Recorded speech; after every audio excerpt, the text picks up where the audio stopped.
This is the Five Starr Podcast.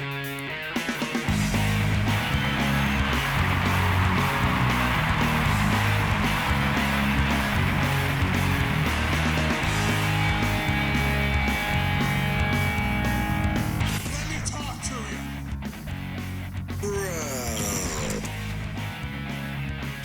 Hi. What do you guys want to talk about? This is such good shit.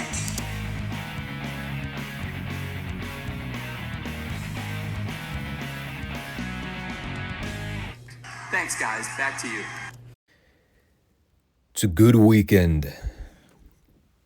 Got to wash my car, cleaned out some stuff in my closet, did some tidiness around the home. Life is good, man. Life is good. Found a bunch of old Three Stooge VHS tapes that are virtually useless nowadays. I mean, they're great to look at, especially if you're a stickler for those old VHS sleeves. I have no ability to watch them anymore, but yeah, I remember the classic days. Sitting there for like 5 minutes waiting for the rewinder to do its thing. Pop those old suckers into the VCR. God, some of you kids out there probably sounds like I'm speaking a foreign language. And I'm only in my mid-30s. Technology has come a long way since. And meanwhile, there's this wacky world of pro wrestling that's continuing to exist, more or less. Hasn't been a whole lot of groundbreaking news in the last week or two. It's been eerily quiet. Well, you know, aside from the whole Vince thing. But other than that,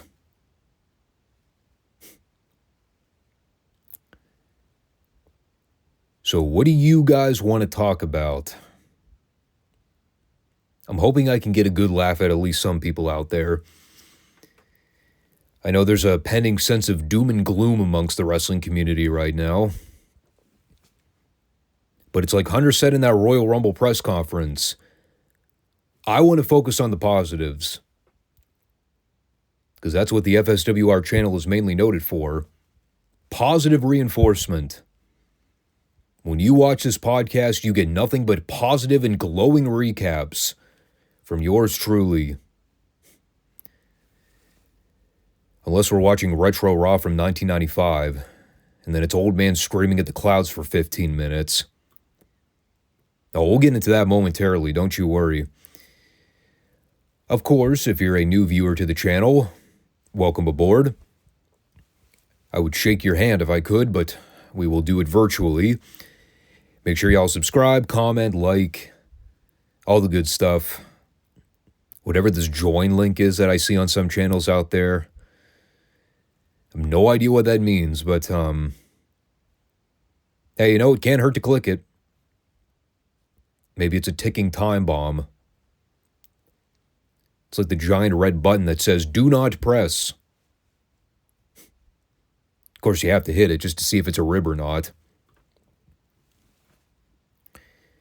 So, yeah, we're on YouTube and Rumble every Monday and Friday for new content. Only the positive kind, though. And, well, I guess we can positively move over to talking about Retro Raw from this week in history. A day that should have lived in infamy in the business, if it was anywhere remotely close to good around this point. But since this was WWF from 1995, it was just another standard day at the office for him. So as the popularity of Diesel increases, that wasn't me making that claim, that's what the bio caption read on the network. Yeah, you probably won't hear too many rational-minded wrestling fans claim that Kevin Nash's popularity was on the increase. Quite the contrary. All the while, Shawn Michaels is still trying to remind everybody that he won the 1995 Royal Rumble. My, how the tides shifted within the span of 1 to 2 years. Kind of like how the tide shifted with all the girth that was in the ring for this opening 6-man tag. It's Mabel, Mo, and Lex Luger versus Tatanka, IRS, and King Kong Bundy of the $1 Million Corporation. I have to imagine that between Mabel and Bundy alone, we were already well over the single-ton weight capacity. It also took me a minute to realize that Mo was still a thing. I thought they had long since been phasing him out. I mean, Mabel has primarily been doing singles work for the better part of the last 4 months. When I saw Mo was involved here, I was like, he's alive. The team formerly known as Men on a Mission. It was basically reduced to Man on a Mission for a bit there. And speaking of people that just basically exist at this point, Lex Luger. End of sentence. Now, they had mentioned the story from last week with Mabel and Bundy having their battle royal over the top rope match. I wish I were making that up. So the match is hideously boring. There was like 45 seconds where IRS and Luger did some stuff together where the action was reasonably okay. Everything else was either sleep-inducing or downright pitiful. Especially when Bundy was in there. I mean, that guy got winded just getting into the ring. They got the heat on Mo for seemingly an eternity. During the comeback, Luger hit his Yokozuna-like body slam on Bundy, where he got him about a quarter way off the mat and then just kind of gave up and dropped him. And then things broke down with the ref trying to hold back Mabel at the end. Meanwhile, Tatanka ran in and gave Luger a double-arm DDT so Bundy could crawl over and steal the pin. The match, by the time it was over, went somewhere around 15 minutes. I was begging for it to be over by the time we got to minute 5. The quintessential WWF TV match from the mid-90s. Slow plotting action, heat for an hour plus, mild babyface comeback, chaos and pandemonium for about 10 seconds, and then finish. Probably doesn't seem that bad on the surface, but when the heat portion doesn't have any sense of urgency or life to it, it makes everything almost that much more insufferable. And then we had a vignette that they coined WWF in Music, featuring Man Mountain Rock, formerly known, I believe, as Max Payne from WCW. And for those of you wondering, another hokey, bad WWF gimmick idea? You betcha. He was sitting in a recording studio trying to draw connections between guitar playing and pro wrestling. During said conversation, he explained that there are naturally gifted talents that come across the sport of wrestling because they've got an eye for it. At which point, they flash up the following name on screen. Diesel. Fucking howled. I also did the same for when he mentioned the word unparalleled, and up on the screen pops the name Jeff Jarrett. Double J. Unparalleled. I strongly disagree. But that was at least humorous. Still a bullshit segment, but I got a laugh out of it. And then we had Bobby Cupo on camera to deliver a special message. And who is Bobby Cupo, you ask? Apparently Lawrence Taylor's attorney. And plainly reading off of scripted verbiage here, he dryly regurgitated something about LT refusing Bam Bam Bigelow's challenge for a match because he does not wish to be a pro wrestler. However, if Bam Bam continues to denigrate the name of Lawrence Taylor They will be seeking legal ramifications. Where the fuck did they find these people? There's no way this guy was a legit actor. No human being could possibly be that robotic. God, even NXT female interviewers weren't this monotone and scripted. Awful television. Oh, and speaking of awful television, okay, I know this has to be a fever dream. I've had my fair share of memory problems. Lord knows when it comes to some of the wrestling from the mid to late 90s, I'll have a good amount of forgetfulness when it comes to some of the stuff, especially like rotten gimmicks and angles that took place. I remember nothing about Man Mountain Rock. Absolutely zilch. And in fact, I was convinced there's no way this was actually something they aired. This had to be edited in.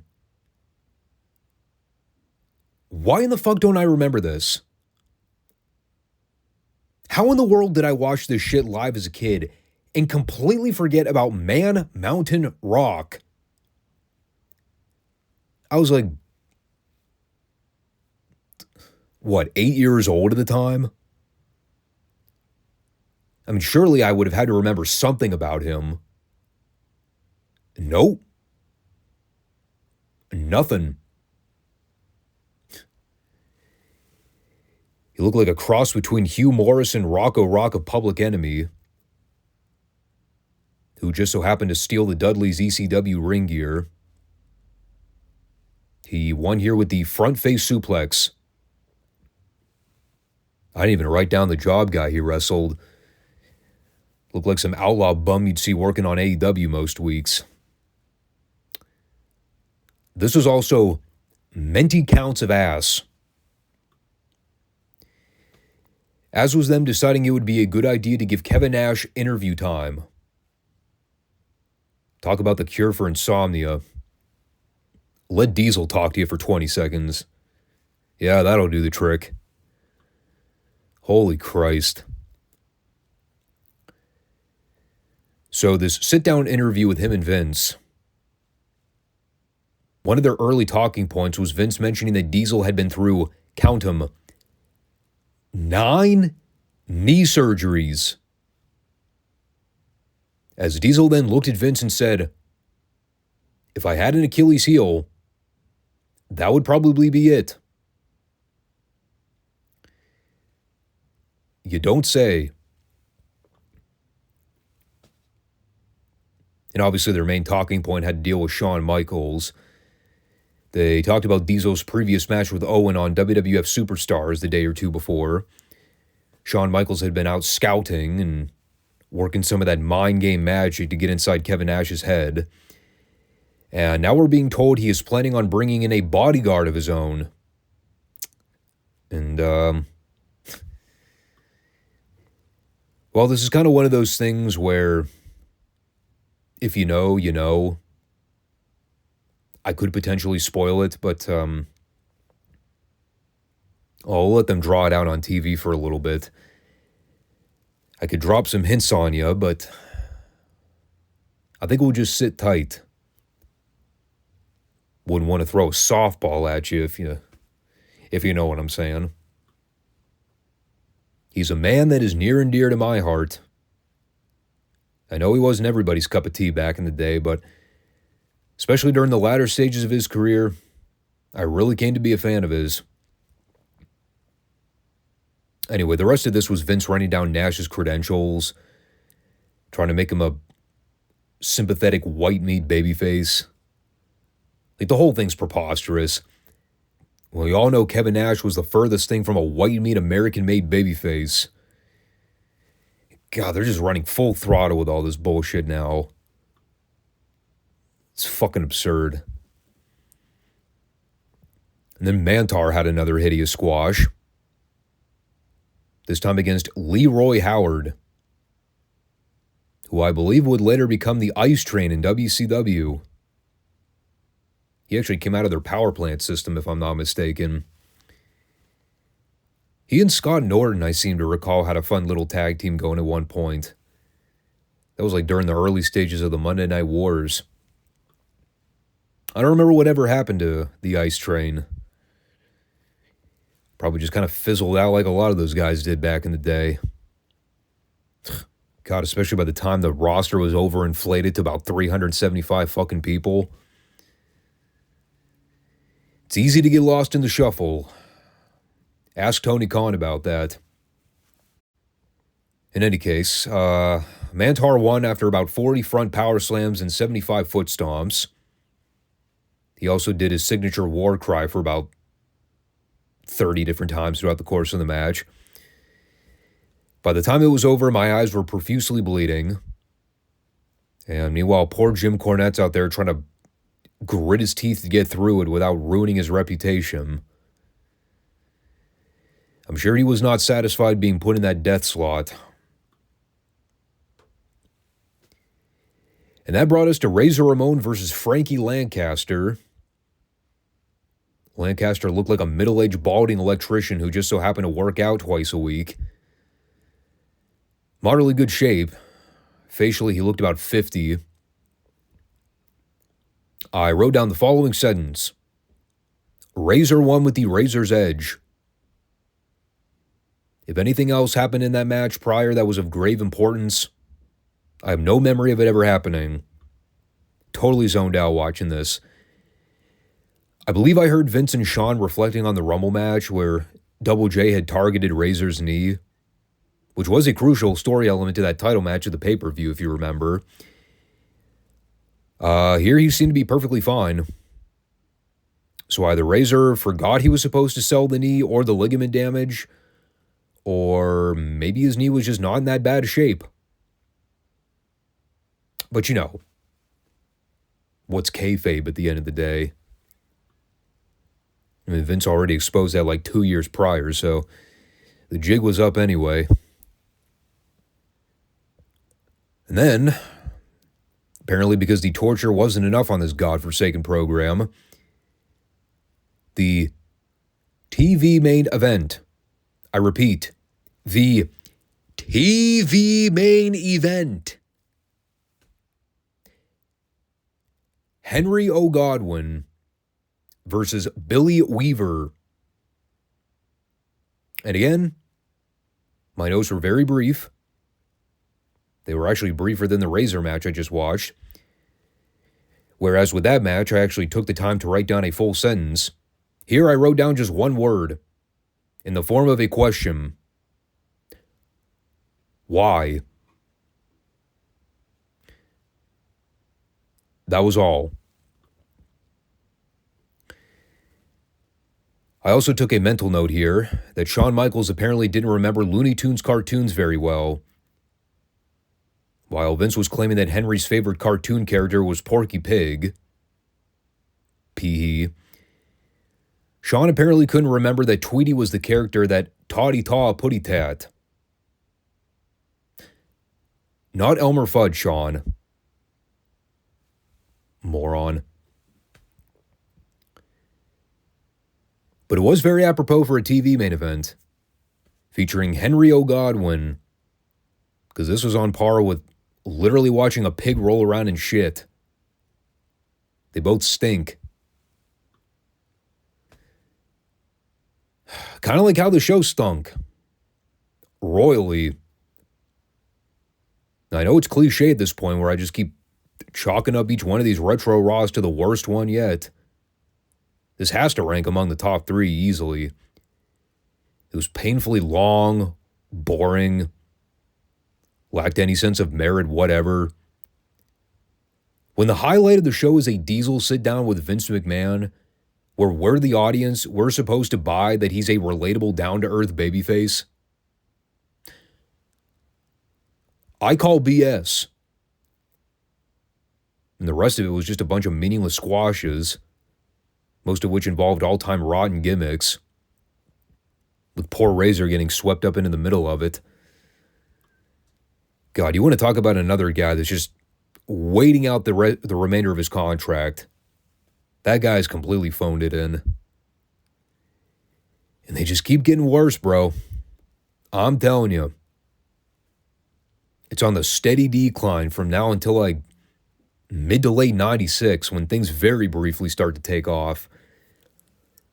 And I know the Attitude Era is going to kind of be a bittersweet time for me to go back and watch, but at least I'll have some shit to talk about, whether it's good or bad. I mean, this is just dreary rod material with no redeeming qualities. But that's WWF from 1995 in a nutshell, folks. Dreary television, no redeeming qualities.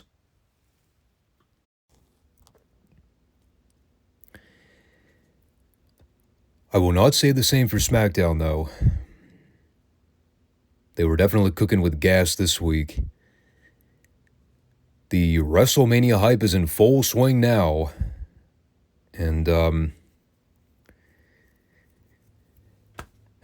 well, they're definitely leaving us with a lot of uncertainty.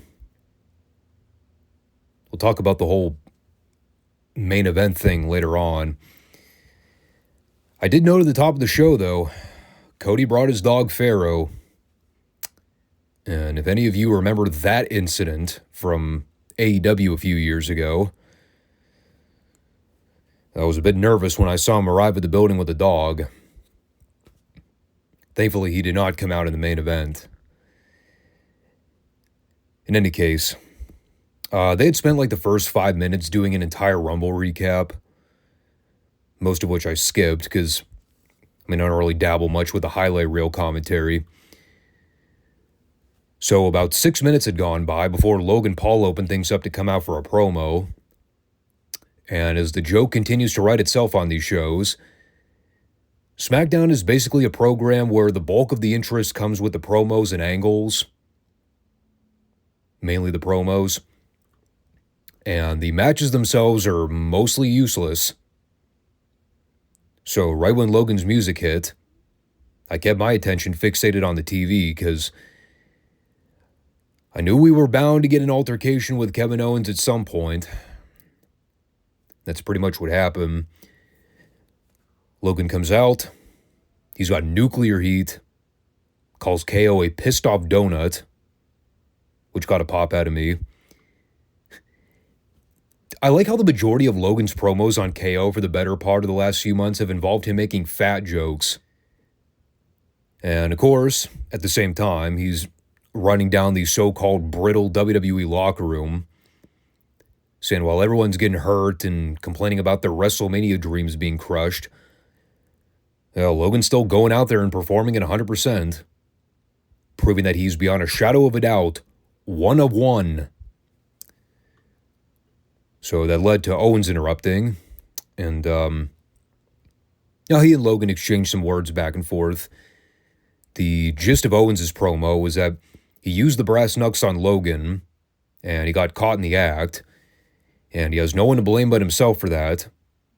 But the fact is he considers it a moral victory because when the match was over, even though Logan kept the title, KO was the one that walked out on his own feet.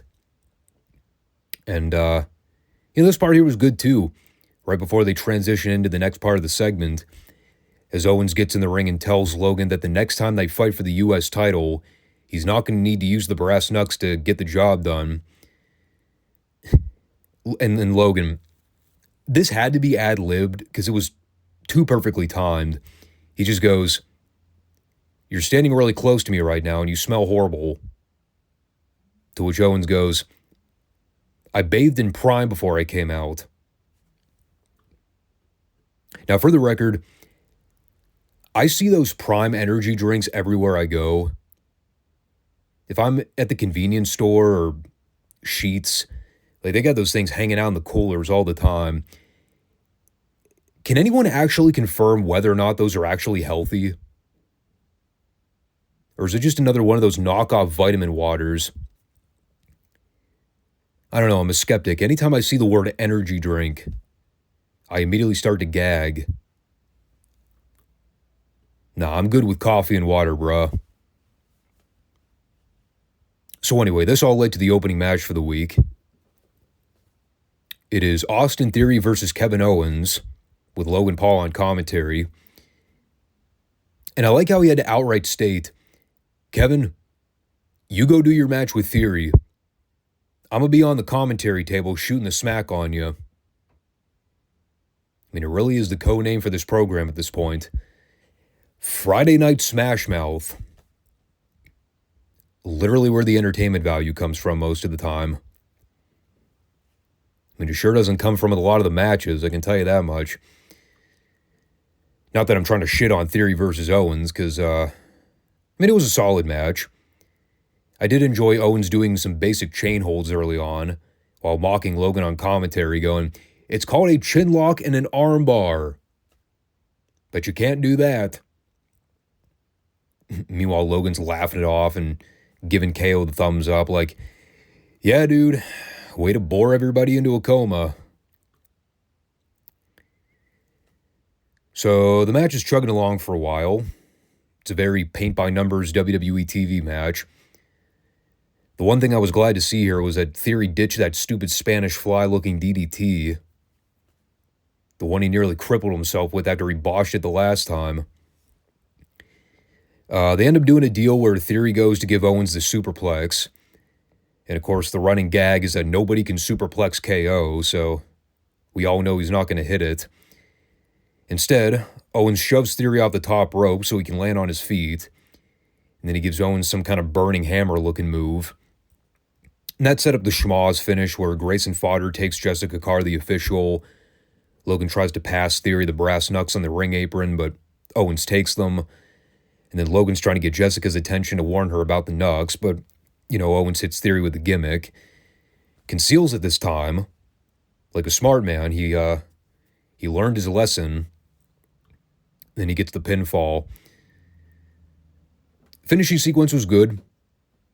Overbooked all to hell, but yeah, they got their little storyline they're developing right now with Logan Paul and KO. It's another dumb example of them using Theory as job fodder to get over other people's feuds. I mean, I'd have preferred they put Grayson in that spot instead so they didn't have to beat Theory again. But, it's really not worth me sitting here arguing over for the next 8 minutes. Fine match. Good finish. I'll take the positives where I can manage them. Especially when they're following that with bullshit like the suspect sissies. Plus a series of other pre-tapes and skits involving girls screaming at each other. Actually, yeah, now that I'm looking at some of this,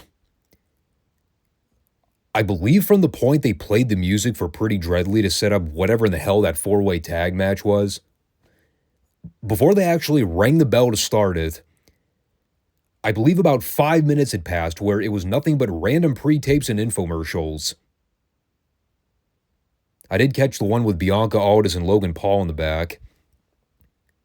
That at least had some good banter with Logan interrupting Bianca and being all snide toward her. But,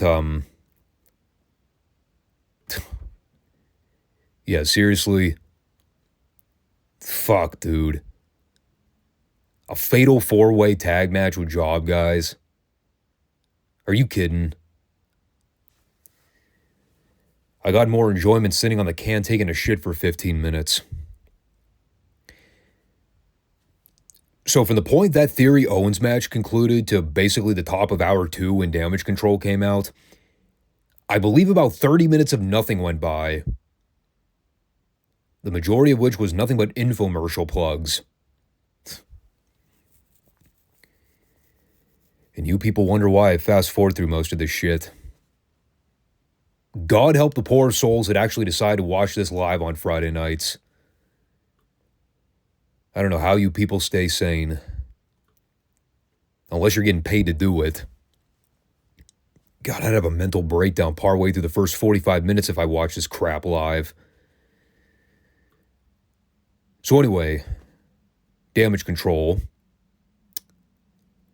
Yeah, it's Bayley decision time.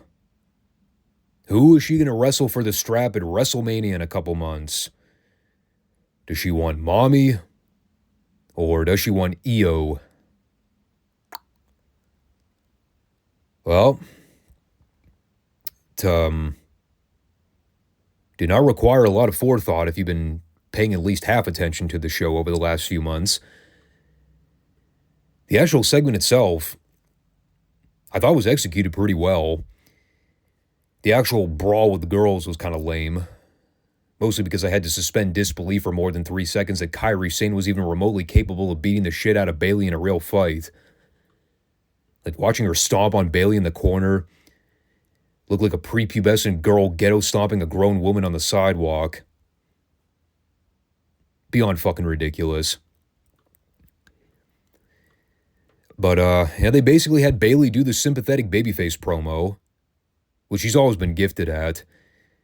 She said Damage Control was all about establishing a building block to create the best women's faction of all time. Also each member of the group could reach the pinnacle, so to speak. And she actually brought up a good point during this whole thing. Something I'd entirely forgotten about. The fact that Damage Control did not even start with Asuka or Kairi as members of the group. It started with Bayley, Io, and Dakota Kai as a 3-person unit.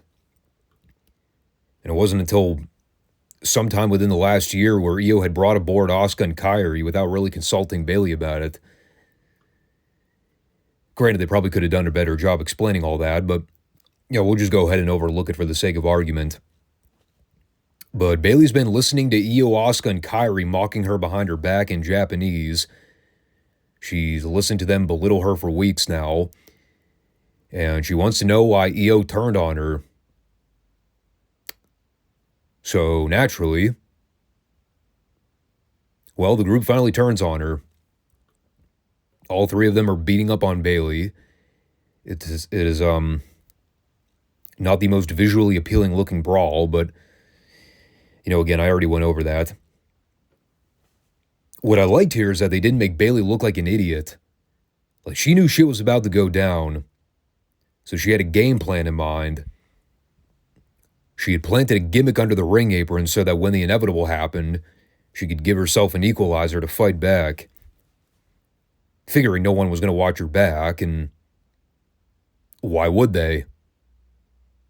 Bayley's been a prick to virtually everybody on the roster for the last 2 years. Who the hell's going to come to her defense? So that was good attention to detail. And then she challenged Io at Mania, so that is officially set in stone. And it got a big pop. I think they could have milked the reveal a little bit better by maybe sending out Rhea to get in Bayley's face. Like, try to plant the seed of doubt just a little bit further, but everybody and their mother knew it was going to be Bayley versus Io. It was just kind of weird how, they flew Rhea all the way to SmackDown for this announcement, but she never actually came out live in front of the crowd. She was cooped up in the back watching on the monitor the whole time. I don't know, why'd you even bother sending her down there? Whatever. Again, we all saw this coming months in advance, so the shock factor wasn't really the selling point. What mattered was them establishing Bayley's face turn and then breaking her from the pack, which, again, I thought they handled very well. I liked the promo. She sounded very genuine in her delivery. And she also noted here that she's accomplished virtually everything there is to accomplish at WrestleMania, including her being the host a few years back when she was hurt. But, this year it's not even really about titles or championships. It's about grudges. It's about getting her opportunity to avenge a so-called group of friends that decided to kick her to the curb. So it was cool. She's going to be over like wildfire in that building. We all know that. And I really am looking forward to this match, I have to admit. I've not been the biggest fan of the whole Damage Control booking. It's gone through so many twists and turns in the last few years. I still remember when the group initially formed back at SummerSlam 3 or so years ago. Kind of seemed like they had big plans for Io, Dakota, and Bayley at the time. And for whatever reason, none of that ever really happened. Dakota got hurt, disappeared from television for months. Yeah, they tried to get all fancy with bringing in Kyrie and Asuka's teammates, and I don't know, that always seemed a bit odd. It just kind of cluttered everything up too much. I guess, though, this kind of leaves room for discussion about what's going to happen with Dakota. Like, how's she going to factor into everything? Not only was she absent from the equation here, but they have done a relatively decent job keeping her on the fence with everything. She hasn't really teased dissension with Bayley so much as she's been trying to play peacemaker in a lot of the cases. So, I'm interested to see how they factor her into everything. She might be the difference maker. The one person that decided to watch Bayley's back. The only friend she had to come out of the whole thing. But we'll see. There you go. A girls segment in WWE that I didn't either skip or outright hate. Chalk that up to the win column. All you haters out there that say I loathe women's wrestling. So following that, we were supposed to have a 6-man tag with Karrion Kross and the A-Op versus Bobby Lashley and the Street Profits, which then turned into one of the most hilariously bad segments I've seen in a very long time. It began with all 6 guys getting into a pre-match brawl, and it's just endless pandemonium with people tripping over each other, getting in one another's way. And during the melee, we see Lashley go to put Kross in a full Nelson, and who should jump in from behind but Scarlett? And it's already visually laughable because, Lashley has to pretend like he can't just shake off this 110-pound girl. But they had to do it to set up the return of none other than BFAP, the former female valet of Shit Row, before everybody else in the group got canned because they all sucked. Yet for whatever reason, they decided to keep BFAP around. Because, she was already a proven commodity. And so, what happens? Well, she gets into the ring. She pulls Scarlett off Lashley's back. She had one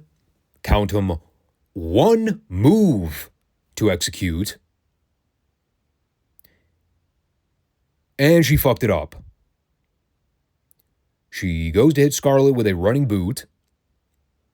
And because she's already wearing those awkward high heels, she has no sense of balance.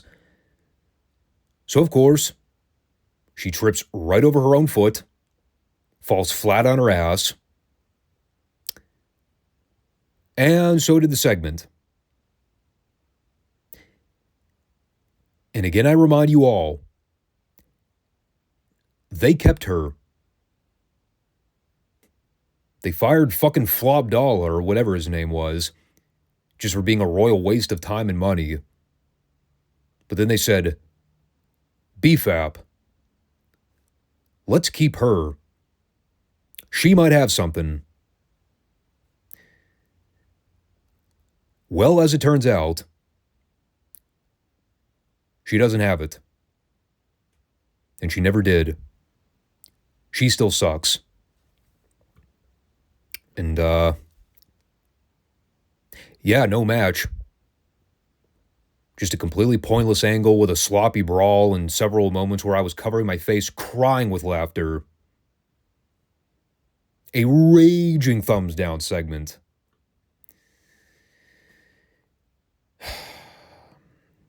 And poor Paul Ellering, swept up in the middle of it. But hey, at least they're keeping my interest with his Nick Aldis Adam Pearce beef. Now that is a Mania match I'd actually like to see. Although I'm pretty sure Pearce made it clear he was never going to wrestle again. Which is a bummer. So anyway, Braun Breaker's going to be contemplating some contract deals. I can only hope he signs with SmackDown so he can get at least something of value on that show that doesn't directly pertain to the bloodline. And, Though maybe the same can be said for Jade Cargill. Jury's still out on that one, but we'll see. She was wearing blue here, so potentially. And then Mia Yim wrestled Tiffany Stratton. That she did. Which then took us to the creme de la creme. The one we've all been waiting to discuss. What all the clips have been centering around for the last 24 hours. Decision time for Cody Rhodes.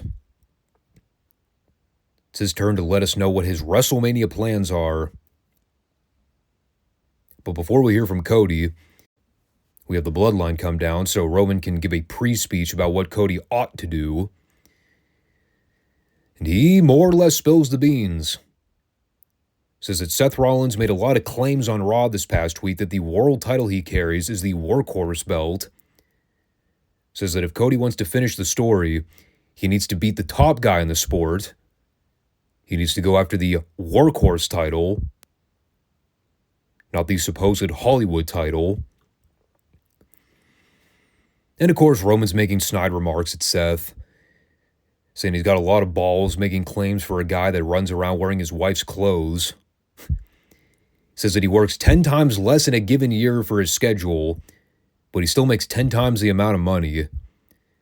So whenever Rollins is going around talking about being the guy, he needs to remember that Roman is still at the top of the food chain, no matter what kind of worker Seth claims to be.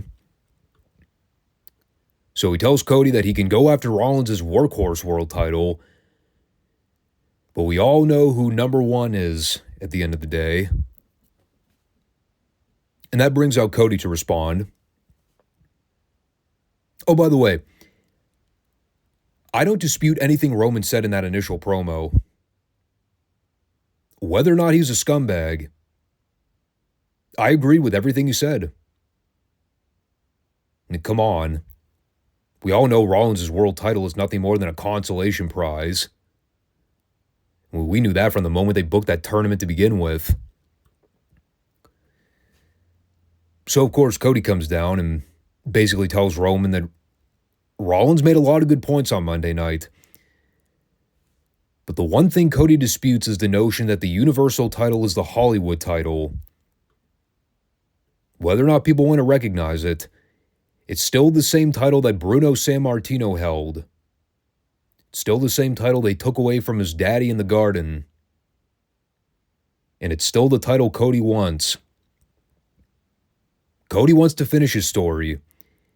And he wants to take not just the title from Roman. He wants to strip Roman of everything. He wants to dismantle the establishment, so to speak. And he's going to do it. He's coming for Roman. He's coming for the Universal title. But not at WrestleMania. He says he's consulted friends, family, and legends. And one of those legends knows Roman very well. Dramatic pause. Cue The Rock. To a massive pop, by the way. Like goosebump level ovation. So they milk the fuck out of that entrance for a good 2 to 3 minutes. And when Rock gets down to the ring, he and Cody embrace. They exchange a few words, which we were not able to pick up. But, yeah, Cody pretty much gave Rock the floor. He left the ring. He let Rock and Roman have their little stare down to go off air. No promo battle. No exchanging of fisticuffs. The good old-fashioned mano-a-mano stare down. And I think there may have been one of those WWE exclusives that came out shortly after the cameras went off air. So, there was probably more to this afterwards. It's, I mean, it's a lot to soak in after one viewing. I'm still kind of curious as to where it's all going. I mean, in essence, here's the story they set up. Cody is going to get his title shot with Roman. It's just not going to happen at WrestleMania because, well, Roman's got bigger problems at hand now. And that problem is The Rock, which is something that's been rumored to happen for well over a year now. And it just hasn't been in the cards for the longest time because of Rock's hectic schedule and, well, the fact that he hasn't been in the best physical condition for quite a while. So, I really don't know what to make of all this right now. There's a million different ways we can take this conversation. I guess when it comes down to Cody and Roman, a lot of the conversation boils down to how you define finishing the story, right? It's a little strange to buy the idea that Cody would voluntarily relinquish his WrestleMania spot so that Rock can step in and face Roman instead, unless there's an ulterior motive at play. See, the problem with what they did here is that they didn't really solidify anything before the end of the night. Yeah, Cody left the ring and he let Rock and Roman have their face-off, but yeah, there's still too much uncertainty with what exactly it all means. Are they actually going to go through with having Roman wrestle 2 nights this year? Is he really going to wrestle Cody on night 1 and then Rock on night 2? Supposedly after dropping the strap to Cody beforehand? Or are they actually going in a completely different direction by maybe having Cody challenge Rollins instead? And then they'll do Rock and Roman the next night. You see, the problem, and, because I didn't watch Raw, I haven't even really dived into the whole Punk thing yet. Like, him tearing his tricep at the Rumble really threw a monkey wrench into all this.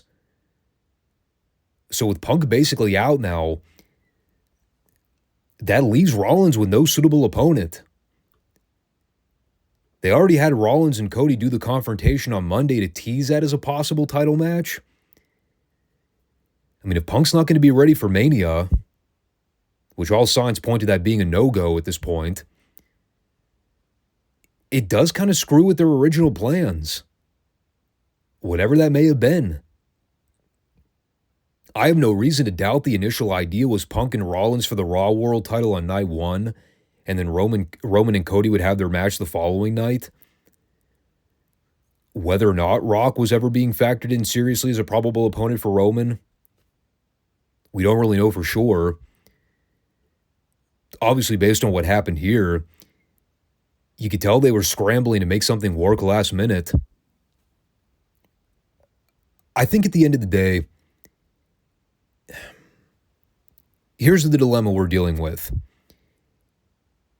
Even if the backup plan for WrestleMania now is going to be Cody versus Seth for the World Heavyweight title, and then Rock and Roman presumably for the Universal title, it's not to say you can't make that work. But now the issue comes down to how long they plan to prolong Cody and Roman. I mean, we're already really testing people's patience with the whole road to redemption story for Cody Rhodes. I get from WWE's vantage point, they're trying to break records, they're trying to make history by dragging out the Roman title reign. But I think even the most diehard WWE advocate would have to admit, do people really care about what record Roman holds as the world champion? Does the present-day WWE fan base truly understand, much less care about the prestige of Bruno Sammartino holding the top belt for 2,800 days or whatever it was? Do they really understand the significance of Hulk Hogan remaining WWF champion for 4 years?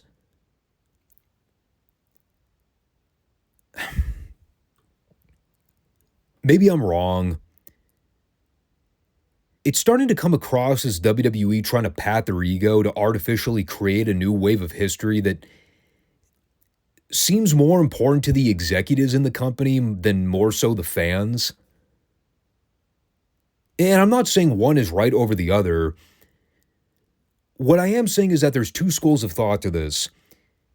There's the business end of what they want versus what the fans want.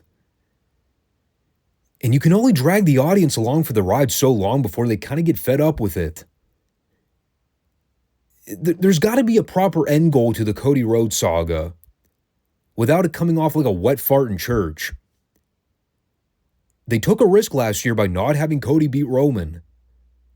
And you remember when I did that review, I was more or less okay with the decision because I figured the end game was to have Cody win it the following year. And, right up until what they did on Friday night, it seemed like everything was set in stone. And then Punk got hurt. And I kind of have my own thoughts on the whole CM Punk situation, and I would like to share those at some point. I don't think now's a really good time because it doesn't tie in much with the Roman Cody story. Separate conversation entirely. Here's what I will say to try to put a bow on this. And this is probably the one time where I'd maybe appreciate having a co-host or someone to juggle ideas off of. Because me just sharing my overall opinion on the woulda, coulda, shoulda factor, it's only going to go so far. Do I agree with what they're doing at the moment? It's not a simple yes-no answer. Until we get some kind of confirmation on what the official WrestleMania card is going to be, or what Cody's involvement is going to be on that show, I can't really give a definitive answer. It's not the most ideal situation for them to be backed into, but they're dealing the hand they've been given at the moment. I guess we'll see how they go about reorchestrating it. I love the face-off between Roman and Rock, just purely by soaking in the crowd reaction. You could tell the people want it. There's a craving. There's a yearning for it. Is the timing right, though? And then Cody, while yes, a complete afterthought in the grand scheme of things here, he did help to get this segment over and make it more impactful. But it's just very odd how they're going about constructing all this right now. And I guess that's what the conversation comes down to. Is it the right or the wrong time to be doing this? Is it too little too late? Did they miss their window last year? Or, God, I don't even know. I guess on the one hand, you can argue if they were going to do Roman and Rock, maybe in hindsight, yeah, you may have wanted to blow it off last year. But, again, it's all speculation. Right now, I'm just going to hold off on further comment until we get some more details about how they plan on laying out the Mania card. Then I guess we can do a deeper dive into the rabbit hole and then bounce some more ideas back and forth. But, yeah. I'm at a loss for words. I really am. There's a lot of conversation being stirred right now. You got a lot of people that are crapping on this. You got some people that are excited about it. Kind of sucks that the whole conversation kind of comes down to whether or not you're a Cody Rhodes fan. Is that really what it boils down to? It's hard to say. Someone's got to beat Roman for that title. Based on the track record of everything they've been building up to for the better part of the last 2 years, they've given every indication to let you know that Cody Rhodes is that guy. Are they just needlessly muddying up the waters right now? Again, it's keeping people on their toes. It's keeping that conversation going, but are we kind of over it by now? I mentioned it at the Royal Rumble recap.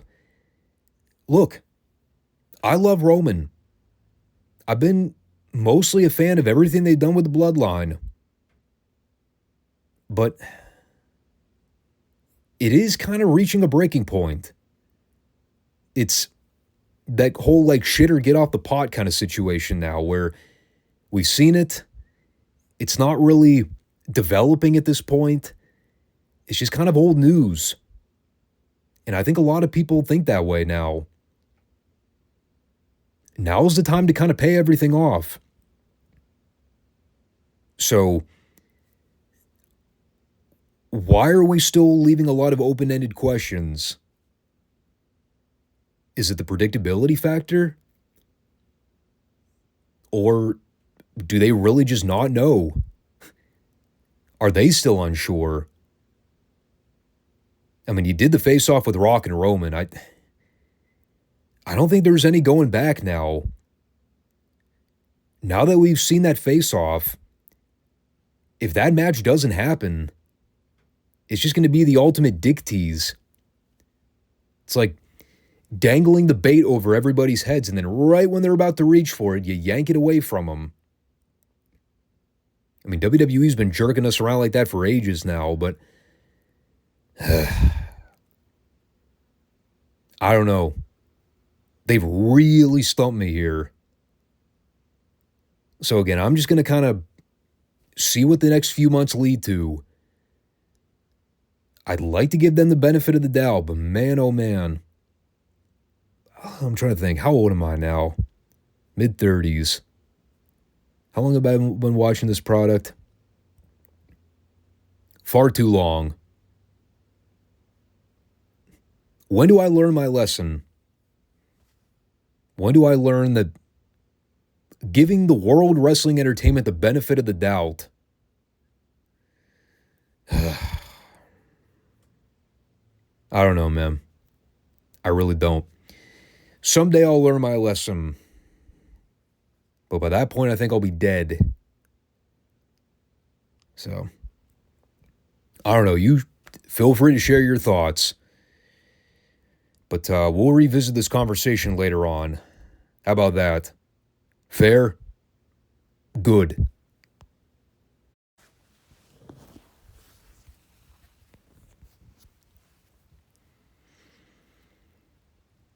So, Retro NXT was off to a lovely start this week. We got to relive the classic Sin Cara botch from 2 weeks ago during the Alexander Rusev match. The spot where Sin Cara was supposed to give Rusev a Hurricane Rana, but, well, just sort of didn't. I had a good hearty laugh at that. I had a good laugh at a lot of things Sin Cara did during this time. Especially the guy that worked the original gimmick. Whatever that guy's name was. Mystico? What a fucking horrible investment. So this week they fed him to Rusev in the opener. In addition to the classic Rusev theme music change, which I believe we heard for the first time this week. We also got that classic Sin Cara blue and yellow stage lighting, where it was incredibly distracting and impossible to see what was going on half the time. During his momentary flurry of offense, Sin Cara still managed to botch a moonsault attempt and miss Rusev by about 1.5 miles. As the announcers then had to sit there with a straight face and go, well, clearly Sin Cara wish he hit that a little bit cleaner. Yeah, I'm sure the company wished Sin Cara hit a lot of stuff cleaner. At least they did the Hurricane Rana spot right this time. The rest of my notes pretty much read something to the extent of Sin Cara does a lot of messy-looking lucha stuff and Rusev wins with the accolade. I could bore you with some of the particulars here, but I think I'll just spare you the trouble. Sin Cara was garbage. I don't care what anybody says. It was probably not as bad as the match that followed. Fortunately for me, I finally decided to cave, and I tapped out on torturing myself with the horrors of bad girls matches. After suffering through a handful of Summer Rae classics, when I saw the next match was Emma versus Alicia Fox, I immediately called bathroom break. I'd never been more excited to see a toilet in my life. Sorry, not sorry. Even I have my limitations. I mean, Emma wasn't as rotten as Summer Rae from a working standpoint, but fucking Alicia Fox. Really? What are we doing? Come on now. So after Emma won that, she did a promo laying out a challenge for the NXT Divas title or whatever it's called. And then she proceeded to beat up Summer Rae and Sasha Banks, who tried to make a run-in on her, but failed. And there were some other girls that got involved at the end and did a lot of fake cat fighting. Looked like a crop of baby fawns on ice skates. It was horrible. And then we had Sylvester LaFour versus Mason Ryan, which I believe they set up last week during those series of horrible backstage skits, and where LaFour was trying to recruit a new Legionnaire. So Mason Ryan challenged LaFour, noting that if LaFour won the match, Ryan would work for him as his client. And unsurprisingly, Mason Ryan won. And then Aiden English did some horribly scripted dialogue about Enzo and Big Cass. Something about the curtain falling on the act of Cass and Enzo. And now he's looking on to the Canadian sensation Tyson Kidd. And then he began singing the Canadian national anthem, and I immediately fast-forwarded.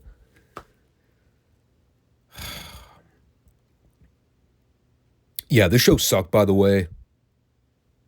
Not sure if I didn't already make that apparent. It was quite booty. Barreling through this one, though, we did have Aiden English versus Tyson Kidd. Up to this point, it was easily the highlight of the program. And the competition at that point was a Rusev match, Shitty Girls match, which I didn't even watch, and a 20-second Mason Ryan squash. Not like we were working with a Mid-South card or anything.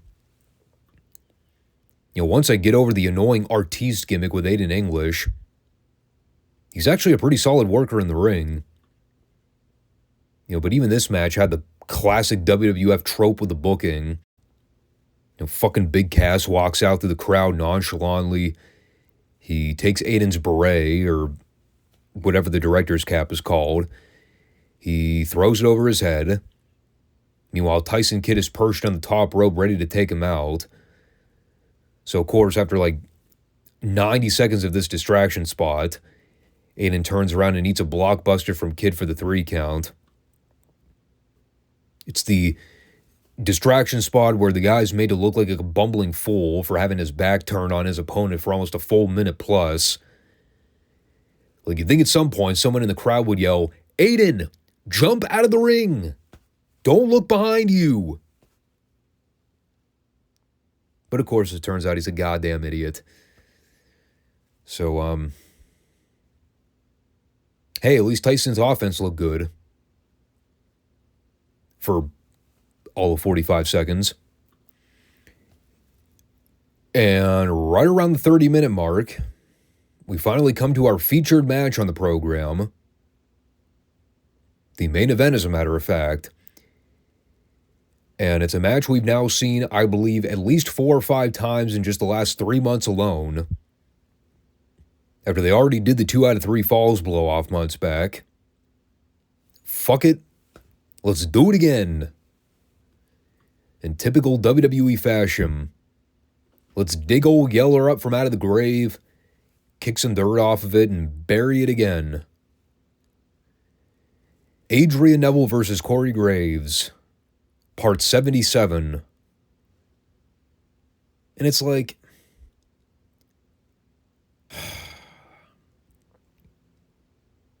okay, let me start with this. In all fairness, take away the fact that the previous half hour of the program was utter garbage until we got to this point. If you watch the show in a vacuum and just completely skip the first part of the timeline, completely dismiss everything that happened in the first 30 minutes of the show, you would probably look at a match like this and think, yeah, this is pretty good. What's the problem? And you'd probably be right. Had I not watched the first half of the show, yeah, I'd probably be a lot more peachy when we got to this match. And that's the issue. By the time we got to this point in the program, I was over it.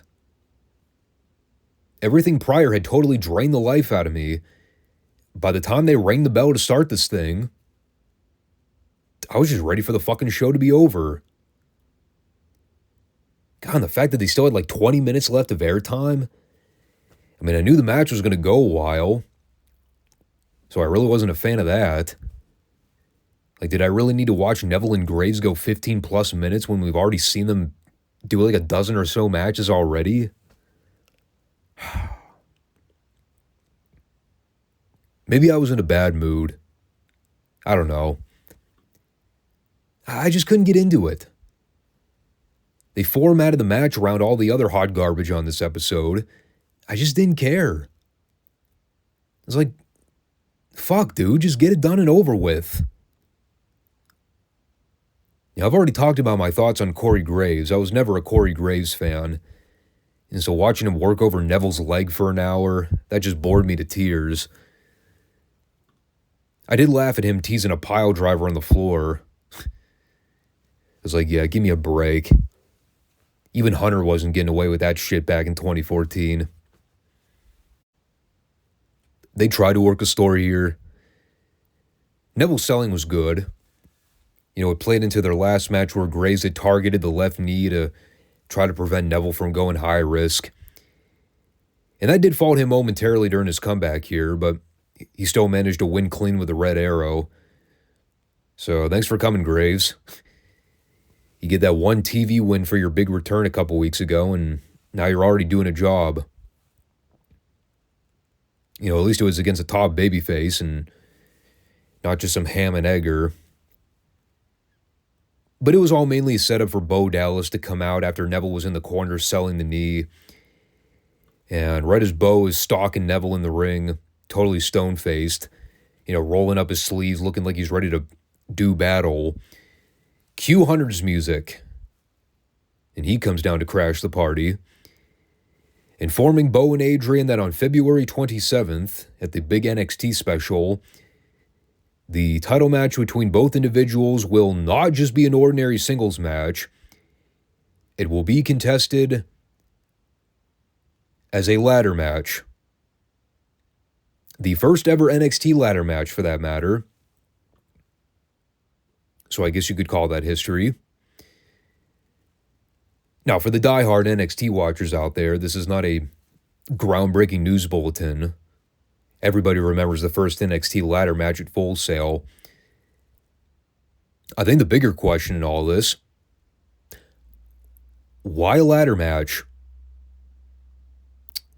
And the answer, according to the exchange here with Hunter, Bo, and Adrian, was, why not a ladder match?